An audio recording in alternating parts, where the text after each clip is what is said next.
குழந்தைங்க நம்மள பார்த்தாலும், பேசினாலும், நம்ம அவங்கள கவனிச்சாலும், இத தாண்டி நெறைய விஷயங்கள் இருக்குது உள்ளுக்குள்ள. எல்லாரையும் நேசிக்கணும். எதுக்கு? உருப்படா போறதுக்கா? உன்னை மட்டும் நேசி. இப்போ பேரண்ட்ஸுக்கு இப்போ ரீசெண்டா ஒரு 2 சேலஞ்சஸ் பேரண்ட்ஸ் என்கிட்ட கேட்டாங்க. 2 இடத்துலயும் இந்த டிஸ்கஷன், குழந்தைங்களுக்கு கொடுக்க வேண்டிய ரெஸ்பெக்ட், அப்புறம் பேரண்ட்ஸா நம்மளுக்கு இருக்கிற ஈகோ. இந்த 3 பாயிண்ட்லயும் அடி வாங்கிட்டு அவங்க சேலஞ்சஸ் என்கிட்ட கேக்குறாங்க. அந்த 2 இடத்துலயும் நான் சொன்னது, அவங்க ஈகோ தான் அந்த இடத்துல ஜெயிக்கணும்ட்டு அந்த குழந்தை நினைக்கிறது. உங்க ஈகோ தோத்து போனா என்ன இப்போ? இப்போ உள்ள பிள்ளைங்க, நம்மலாம் வளரும்போது மம்மி 2 முறை முறைச்சாலே நம்மலாம் ஓடிடுவோம். இப்போ உள்ள பிள்ளைங்க, நாம எப்படி பேசினாலும், என்ன செஞ்சாலும், அடிச்சாலும், வச்சாலும் உள்ள இருக்கும் ரொம்ப ஸ்ட்ராங்கா. நம்ம மம்மி, டாடி முன்னால தோத்து போயிட்டோம் அப்படிங்கிற ஒரு நினைப்பு இருக்கும். அந்த பிள்ளைங்களை ஜெயிக்க வச்சிருங்க. அதுக்கப்புறம் உட்காந்து கம்யூனிகேட் பண்ணுங்க. உங்க பேச்ச அது கேட்கும். நாம அந்த இடத்துல நம்ம ஈகோல ஜெயிக்கணும்னு கிடையவே கிடையாது. நம்ம கிட்ட பிள்ளை சரண்டர் ஆகணும்னு கிடையவே கிடையாது.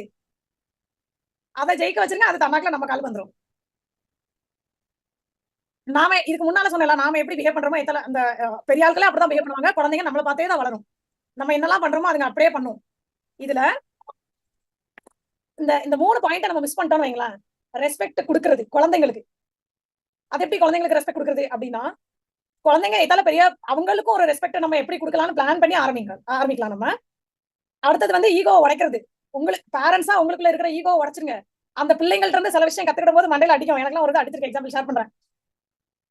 இதையெல்லாம் பண்றதுக்கு பேரண்ட்ஸ் வந்து பேரண்டிங் இதெல்லாம் படிக்கணுமா? அதெல்லாம் நம்மலாம் என்ன படிச்சுட்டா, நம்ம மம்மி எல்லாம் என்ன படிச்சுட்டா வளர்த்தாங்க அப்படிலாம் இல்ல.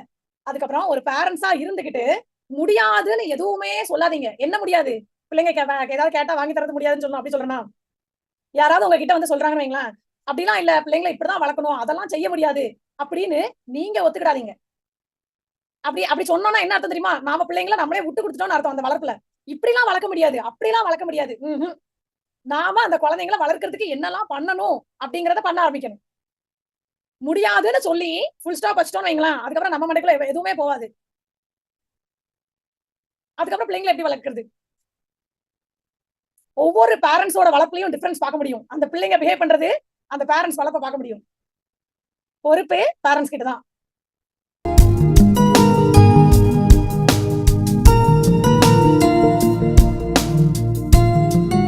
விளையாடுறதுக்கு ஒரு ஸ்கூலா?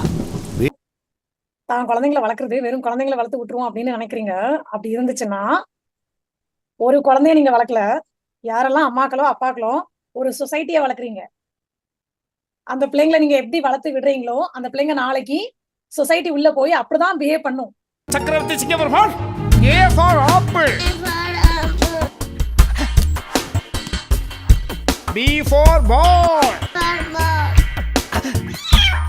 C for cat. மாஸ்டர் வந்து குழந்தைங்களை வந்து அடிக்கவே கூடாதுன்னு சொல்லுவாங்க. அது எப்படி முடியும் அப்படின்னு நிறைய பேர் வாக்குவாதம் வரும். எம்எம்ஜி வரதுக்கு முன்னாடி நான் என்ன, என் பசங்களுக்கு எல்லாம் எனக்கு தெரியும், நீ நான் சொல்றதை மட்டும் செய்யணும் சொல்லி அப்படியே வளர்த்தேன். எம்எம்ஜி வந்த பிறகு எம்எம்ஜில பசங்களை அடிக்கக்கூடாதுன்ற முதல் விஷயத்த நான் கத்துக்கிட்டேன். அதன் பிறகு ஒன்னொன்னா பசங்களுக்கு சொல்லி கொடுக்கணும். நம்ம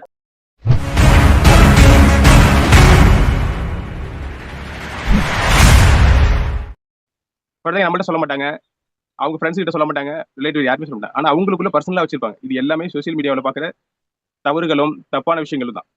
தப்பு பண்றாங்க, சரியா பண்றாங்க, நம்ம சொல்லி கொடுத்து வழிகாட்டணும். அந்த மாதிரி தான் அவங்களை வந்து நம்ம போட்டு இப்படி பண்ணணும் அப்படி பண்ணணும் அந்த விஷயத்தை நம்ம பண்ணக்கூடாது, ப்ரெஸ் பண்ணக்கூடாது. அவங்க ஃப்ரீ மைண்டடா விட்டுட்டு அதை தப்பு பண்றதெல்லாம் நம்ம சொல்லி கொடுக்கணும். அவ்வளவுதான். பேரண்டிங்ல எப்படி பேரண்ட் நான் எப்படி இருக்கிறேன்னா, இப்போ நான் உனக்கு சுப்பீரியர், நான் உன்னோட பாஸ், சோ நான் சொன்னா நீ கேட்கணும், அந்த மென்டாலிட்டியில தான் இப்போ உள்ள பேரண்ட் என்னோட இதுல போயிட்டு இருக்கு. அதை தான் உடைக்கணும். நான் என்ன ஃபீல் பண்ணேன், எனக்கு இன்னும் மேரேஜ் ஆகல. நான் ஃபீல் பண்ண விஷயங்களை என்னோட அப்பா என்கிட்ட இப்படிலாம் இருக்கிறாரு அப்படிங்கிற ஃபீல் பண்ண விஷயங்களை நான் ஷேர் பண்றேன். அதாவது நான் ஸ்கூல் படிக்கிற காலத்துல, அதாவது 12th 11th படிக்கும் போதெல்லாம் அப்பா ரேங்க் கார்டு பார்க்க வருவாரு. வந்தாருன்னா ரேங்க் பார்ப்பாரு. பார்த்ததுக்கு அப்புறம் டாப்ல இருக்கவங்களுடைய ரேங்க்கும் பார்ப்பாரு. பொண்ணா இருக்கலாம் இல்ல பையனா இருக்கலாம். அதை பார்த்துட்டு ஏன் அந்த பையன் எப்படி எடுத்துருக்கல, ஏன் இந்த பையன் எப்படி எடுத்துருக்கல, ஏன் அந்த பையன் அவ்வளவு மார்க் எடுத்துக்கல, ஏன் நீ பண்ண மாட்டியா, ஏன் உன்னால முடியாதா அப்படிங்கிற விஷயம். அவனால முடியுது, என்னால முடியாது, அதுக்கு என்ன பண்ண சொல்றீங்க அப்படிங்கிற மாதிரி ஃபீல் இருக்கும். அப்புறம் கோர்ட்டுக்கோ இல்ல ஹாஸ்பிட்டல்ஸ்க்கோ போகும்போது இந்த பசங்க எல்லாம் ஸ்டூடெண்ட்ஸ் எல்லாம் வந்து போவாங்க இல்லையா, அதெல்லாம் பார்த்துட்டு நம்ம போய் எப்படி இருந்தா எப்படி இருக்கும் அந்த மாதிரி அவர் எக்ஸ்பெக்ட் பண்ணுவாரு.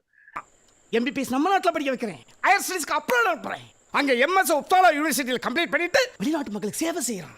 கோர்ட்டுக்கு போகும்போது நீ வக்கீல் ஆயிடு, ஹாஸ்பிட்டல் போகும்போது நீ டாக்டர் ஆயிடு, அந்த மாதிரி ஒரு விஷயங்களை சொல்லுவாரு. அப்போ அந்த விஷயங்களை எல்லாம் ஃபீல் பண்ணிருக்கேன்.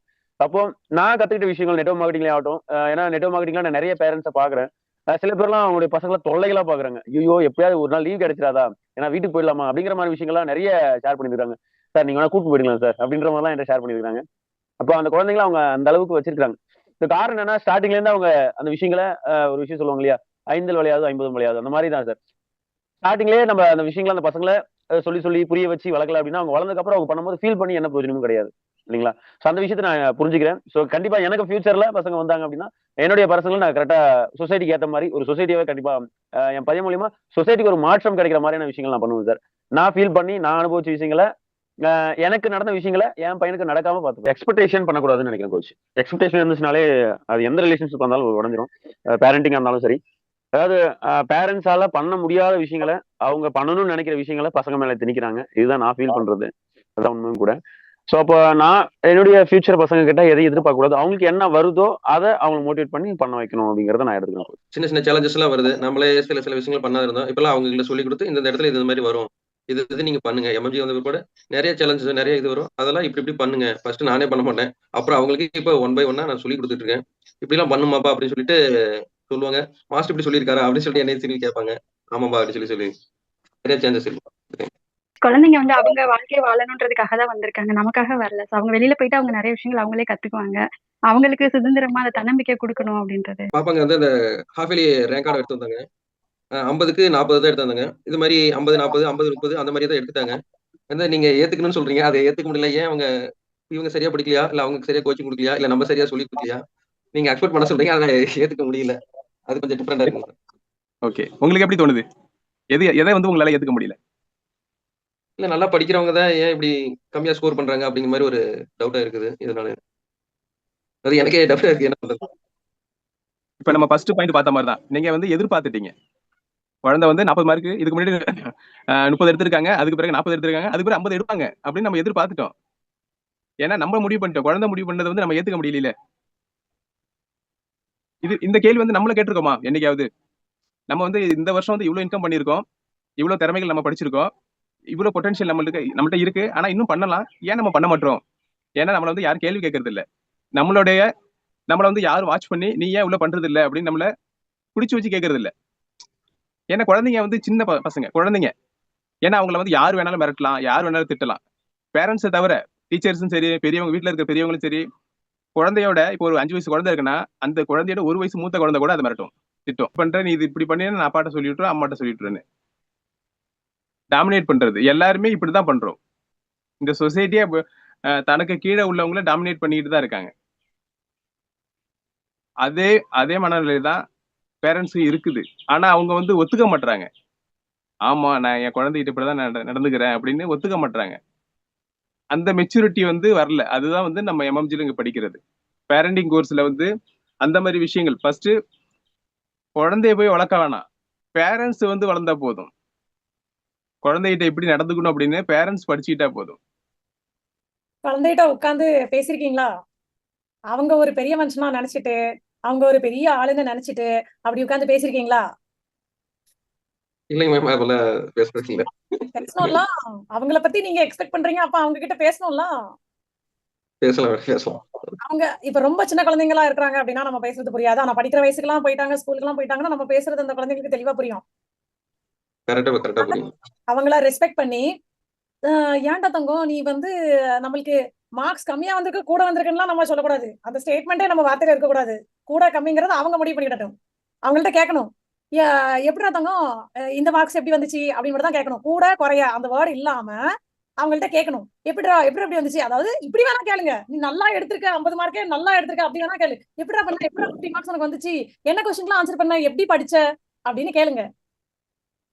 அப்புறம் சொல்லுவாங்க, ஓ நான் அப்பா வந்து நம்மளுக்கு 50 மார்க் வந்திருக்குன்னு பெருமைப்பட்டு கேட்கறாங்க, அப்ப நம்மளுக்கு மிச்சம் 50 மார்க் ஏன் வரலன்னு அந்த குழந்தைங்க யோசிக்க ஆரம்பிச்சிடும்.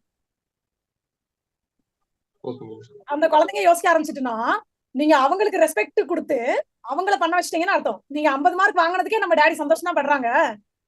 ஆனா நம்மளுக்கு என்ன இன்டென்ஷன், நம்மளுக்கு வந்து அந்த குழந்தைய 50 மார்க் எடுக்கல அந்த குழந்தையா யோசிக்கணும். அத கேட்டுட்டு நீங்க டிஸ்கஸ் பண்ணுங்க. அதுங்க அந்த பிள்ளைங்க கிட்ட டிஸ்கஸ் பண்ணுங்க. நீங்க எப்படி என்னெல்லாம் படிச்ச, டீச்சர் எப்படி சொல்லி கொடுத்தாங்க, உனக்கு என்னடா வேணும், ஐ எம் வெரி ஹாப்பி அப்படின்னு சொல்லிட்டு வெளியில கூட்டிட்டு போங்க, டிஸ்கஸ் பண்ணுங்க. இந்த ரெஸ்பெக்ட் குழந்தைங்களுக்கு கொடுத்தோம் அப்படின்னாலே அதுங்க தன்னாக்குல எல்லாத்தையும் சொல்ல ஆரம்பிச்சிடும். நாம எப்படி நடந்துக்கிறோமோ அதே மாதிரி குழந்தைங்க நம்ம கிட்ட நடக்கும். உங்ககிட்ட குழந்தைங்க எப்படி நடக்குது அப்படின்னு குழந்தைங்க மேல தப்பு சொல்லாதீங்க. நாம எப்படி நடந்துக்கிறோமோ அதைத்தான் அந்த பிள்ளைங்க நம்மகிட்ட காட்டுது. எனக்கே ஃபீல் ஆச்சு. எங்க வீட்டுல நான் வீடு தூத்திட்டு இருக்கிறேன். என்னோட அக்கா பையன் வந்து கட்டில உட்காந்துருக்கான். இவ்வளவு டிஸ்டன்ஸ் இருக்கிறது. நான் வீடு தூத்தி எண்ட் வரைக்கும் போயிட்டேன். அப்போ நான் வந்து கடைசி வாசல்ல உட்காந்து தூத்திட்டு இருக்கேன். அவன் சொல்றான், அவன் மொபைல பாத்துட்டு இருக்கான். என்ன நேர்ல என்ன இப்படி மூஞ்சி தூக்கி கூட பாக்கல, மொபைல பாத்துட்டு சொல்றான், சித்தி விழுந்துறாத பின்னால அப்படின்றான். பின்னால வாசல் வந்துட்டு கூட அவனுக்கு தெரியுது. டே எங்கடா வயிற்றுல இருக்கும்போது எல்லாரும் சாப்பாதான் வருவீங்களா அப்படின்னு பார்த்தேன் நானு. அப்போ உடனே எனக்கு என்னெல்லாம் கம்யூனிகேட் ஆச்சு. அவனோட அன்பு, அவன் என் மேல எவ்வளவு பாசம் வச்சிருக்கான், நான் விழுந்துடக்கூடாதுன்னு நினைக்கிறான். நான் தூத்திட்டு இருக்கேன், அவன் மொபைல் பார்த்துட்டு இருக்கான், இருந்தாலும் கவனம் இருக்கு. இதெல்லாம் அவன் கிட்ட சொல்லணும்ல. குழந்தைங்க நிறைய கத்துக்கிறாங்க, நிறைய சாதிப்பாங்க, நிறைய சம்பாதிப்பாங்க, பெரிய ஆள் ஆவாங்க, அச்சீவ் பண்ணுவாங்க அப்படின்னு நம்ம நம்பணும். நம்மளே நம்பலன்னா வேற யார் நம்புவா? அதே மாதிரி பிள்ளைங்கிட்ட வந்து அதிகாரம் பண்ணக்கூடாது. அவங்க கிட்ட என்ன தேவைகள் இருக்கு உட்காந்து டைம் ஸ்பெண்ட் பண்ணி அவங்களுக்கு என்ன தேவை நம்ம புரிஞ்சுட்டு அதுக்கேற்ற மாதிரி நம்ம நடந்துக்கணும் இருக்கு. பேரண்டிங் வந்து இவ்வளோ இருக்கு, விஷயங்கள் இருக்கு அப்படின்றத நான் நியூவா லேர்ன் பண்ணியிருக்கேன். கண்டிப்பா இந்த கம்யூனிட்டியில நம்ம ஒரு நல்ல ஒரு எம்எம்ஜி ஃபியூச்சர் வந்து பாத்தீங்கன்னா இருக்கு. நிறைய பேரண்ட்ஸ் வந்து அவங்களுடைய குழந்தைகளை தொல்லையா நினைக்கிறாங்க. ஒரு விஷயம் டைம் ஸ்பெண்ட் பண்றது கிடையாது மேடம். மொபைல் ஃபோன் பாக்குறது, வேலைக்கு போயிட்டு நான் டயர்டா இருக்கு போ தூரப்போ, எனக்கு டயர்டா இருக்கு போ தூரப்போ அப்படின்னு தான் நிறைய பேர் நான் பார்த்திருக்கேன், கேள்விப்பட்டிருக்கேன். அப்பெல்லாம் நினைப்பேன், ஏன் கொஞ்ச நேரம் பேச மாட்டாங்களா அப்படிங்கிற மாதிரியான விஷயங்களை ஷேர் பண்ணுவாங்க. ஸோ இப்போ நான் இங்க கத்துக்கிட்ட விஷயங்கள், அதாவது முதல்ல குழந்தைங்கிட்ட எக்ஸ்பெக்ட் பண்ணக்கூடாது.